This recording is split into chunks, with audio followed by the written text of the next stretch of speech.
The email came in at 9:47 on a Tuesday morning.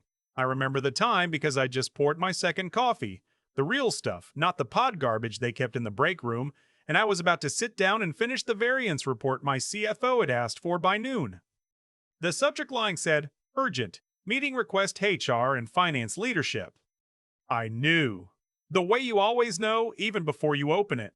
22 years in financial analysis, the last 9 of them as senior controller at a mid-sized construction and property development firm in Calgary, and something in my gut just went cold.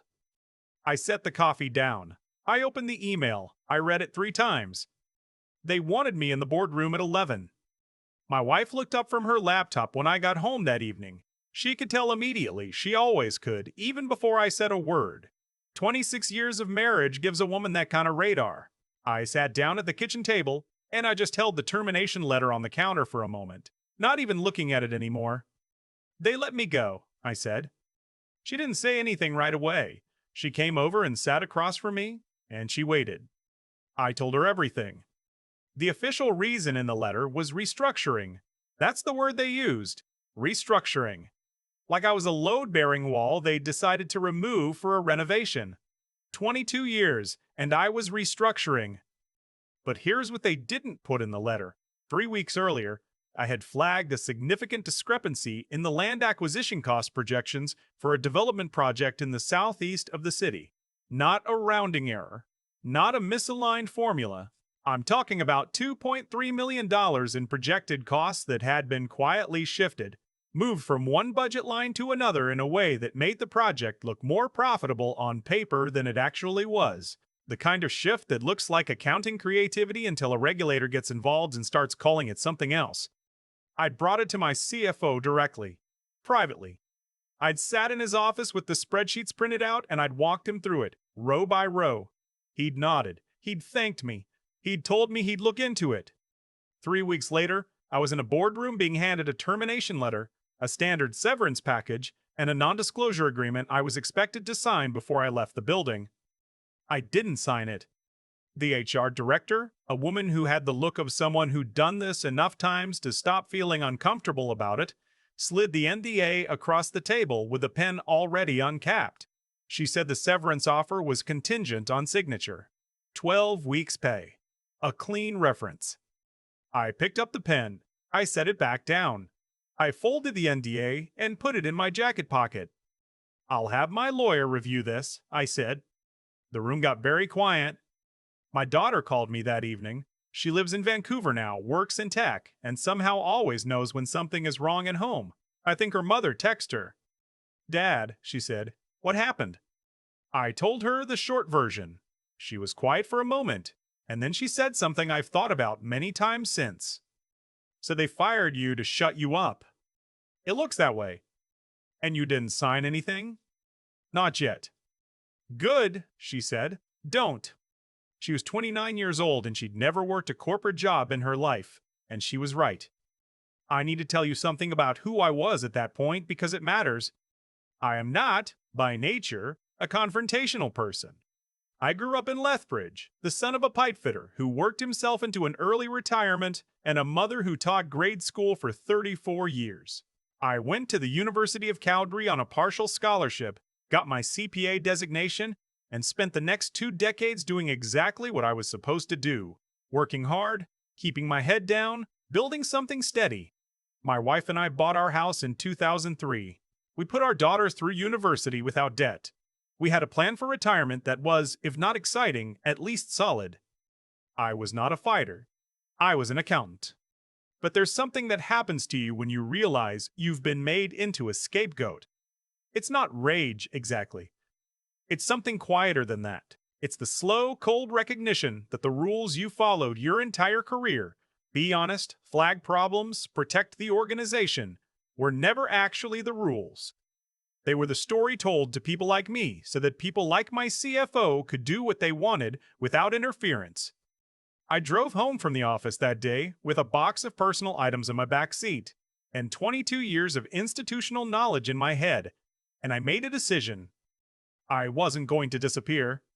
The first thing I did was call an employment lawyer, not one I'd found on Google, My wife's cousin had used a firm in downtown Calgary for a wrongful dismissal case a few years back, and she gave me the name.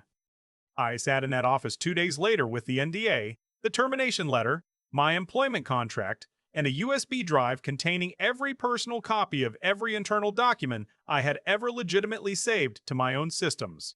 Not company property, but records I'd created for my own professional notes. Time-stamped backups I'd kept on a personal cloud account going back years.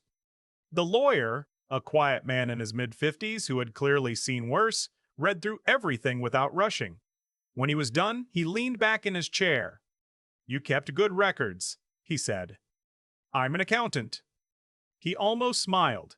"The NDA is standard but broad. They're asking you to waive your right to discuss the circumstances of your termination with anyone, including regulatory bodies." "Can they do that?" "They can ask. Whether it holds up is a different question." He paused. "Especially given what you've told me about the financial discrepancy. There are whistleblower protections under Alberta employment law, and depending on the nature of those cost projections, there may be federal regulatory interest as well." I sat with that for a moment. "What are my options?" I asked. He laid them out carefully. I could accept the severance and sign the NDA, take the 12 weeks, and move on. I could reject the NDA, pursue a wrongful dismissal claim, and accept that the reference letter would likely never materialize. Or, and this was the one he said carefully, like he was measuring each word, I could decline to sign, consult with a forensic accountant independently, and consider whether the discrepancy I'd identified rose to the level of something that should be reported to the relevant authorities. He was very clear that the third option was not about revenge. It was about professional and legal obligation. "If what you saw is what you think it is," he said, "you may have a duty to report, not a right. A duty." I went home and I told my wife everything. She was quiet for a long time.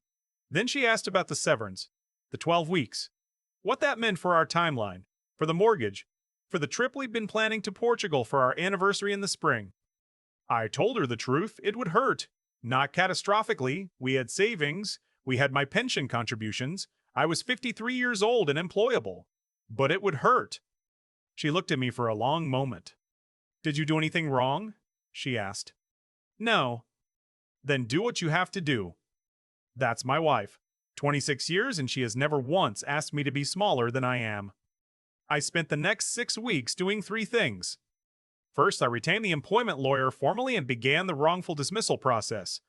Under Alberta's employment standards, my termination after 9 years in a senior role was legally questionable even without the whistleblower angle. The lawyer was confident we had grounds. Second, I contacted a forensic accounting firm independently. I was careful about this. I used my personal records only. Nothing should come from company systems. What I had was my own notes, my own time-stamped working documents, and a very clear memory of exactly what I had seen in those cost projections. The forensic accountant I worked with, a woman about my age, methodical and unimpressed by everything including, I think, gravity, spent 3 weeks working through what I brought her. At the end of it, she sat across from me and said, "This is consistent with a pattern of cost misclassification. Whether it was intentional, I can't tell you from this alone, but it's enough to refer." Third, I quietly updated my resume and began reaching out to my professional network. Not loudly, not desperately, just steadily, the way you water a plant, consistently, without drama. There's something nobody tells you about being wrongfully terminated at 53. It's not the income, at least not at first. It's the structure. I had spent 9 years leaving the house at the same time every morning, arriving at the same parking spot, nodding to the same security guard on the way in. My days had a shape. Now they didn't. I started getting up at the same time anyway. I made coffee. I sat at my desk and worked through my documentation and my legal correspondence with the same discipline I'd applied to every balance sheet I'd ever prepared. My wife brought me lunch some days without being asked. Just set a plate down next to my laptop and squeeze my shoulder. My daughter called every Sunday. She never asked how I was feeling. She always asked what I was working on, which was exactly the right question. 8 months after I was terminated, 2 things happened in the same week. The first was a call from my lawyer. The company had received formal notice of my wrongful dismissal claim. They had also, this was the part that made me set my coffee down again, received a separate inquiry from the Alberta Securities Commission relating to certain financial reporting matters at a project level. The inquiry, my lawyer was careful to note, had not come from me directly.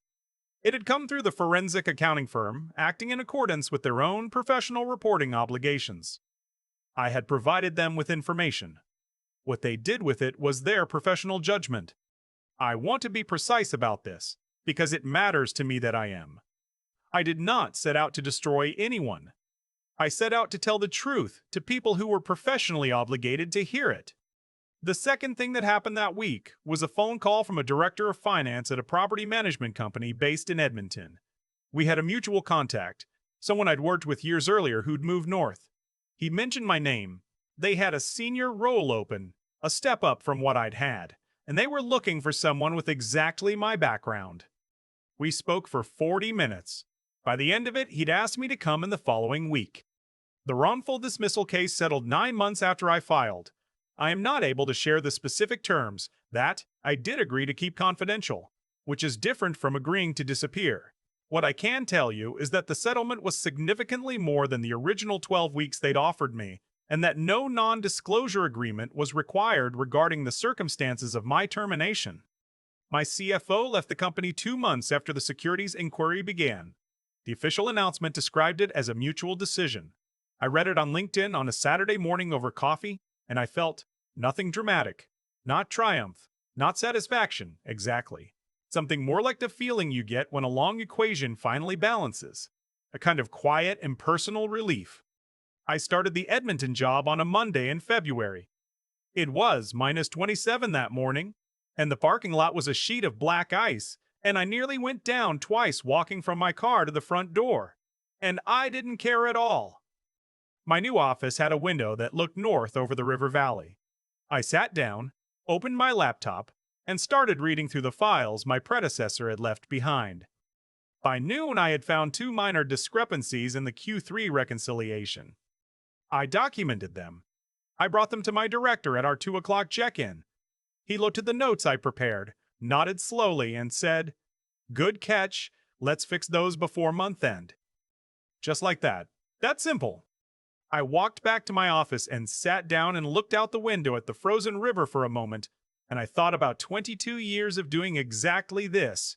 Finding the thing that didn't balance, naming it, fixing it, and how one man's decision to protect himself had tried to rewrite that entire history. It hadn't worked.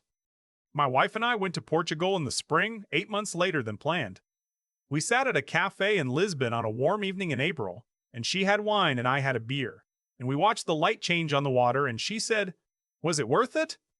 I thought about the 8 months of uncertainty, the lawyer fees, the mornings I'd sat at my desk not entirely sure how the next chapter would end, the way my daughter had called every Sunday and always asked the right question. "Yes," I said. She nodded like she'd already known the answer and was just confirming it. I tell this story not because I'm proud of winning. I tell it because, for a long time, I was afraid that standing still was the same as giving up. It isn't. Sometimes the most powerful thing you can do is simply refuse to be erased. Keep your records, know your rights, find the people professionally obligated to tell you the truth. A good lawyer, a straight-shooting accountant, a spouse who won't let you shrink. And when someone hands you a pen and expects you to sign away your version of events, you're allowed to put it down. You're allowed to walk out with it still in your pocket. I still think about the moment I set that pen back down on the boardroom table. It wasn't dramatic. Nobody gasped. The HR director just looked at me with an expression I'd seen on people who deal with paperwork all day. Flat, practiced, slightly impatient. But something shifted in me in that second. Not anger, not defiance, just a very clear, very quiet understanding that what I did next would determine what kind of person I'd been all along. I've had time to think about why things ended the way they did. Not in a mystical sense. I'm a numbers man.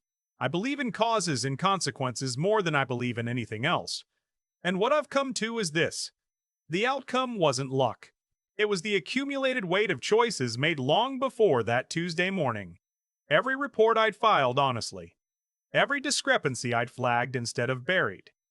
Every time I'd chosen to do the harder, slower, less convenient thing because it was the right thing. None of it felt heroic at the time. It just felt like doing my job. My CFO made a different set of choices, and those choices had weight too. They just took longer to land. What saved me wasn't cleverness, though I'd like to think I was reasonably clever about it.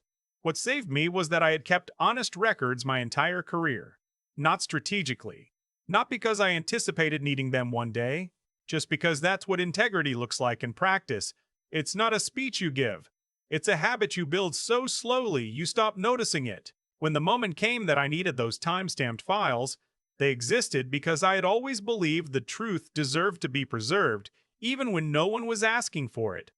My daughter asked me once, around month 4 of the whole ordeal, whether I ever regretted flagging the discrepancy in the first place. Whether it would have been easier to just let it go. I sat with that question for a long time before I answered her.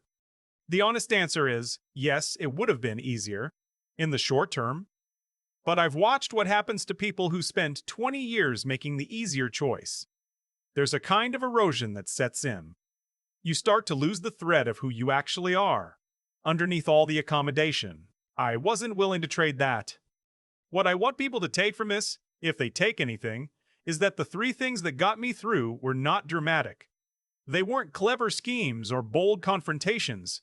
They were doing right by the truth even when it cost me, using my training and my mind carefully and methodically when the pressure was highest, and simply refusing to quit during the months when quitting would have been the rational thing to do. Character, clarity, persistence, not as abstract virtues, as practical tools. The kind you build slowly, over years, without knowing you'll need them. My wife and I are back from Portugal now. The photos are on the fridge. I look at them sometimes in the morning when I'm making coffee, before the day gets going. It was worth it, every single difficult month of it.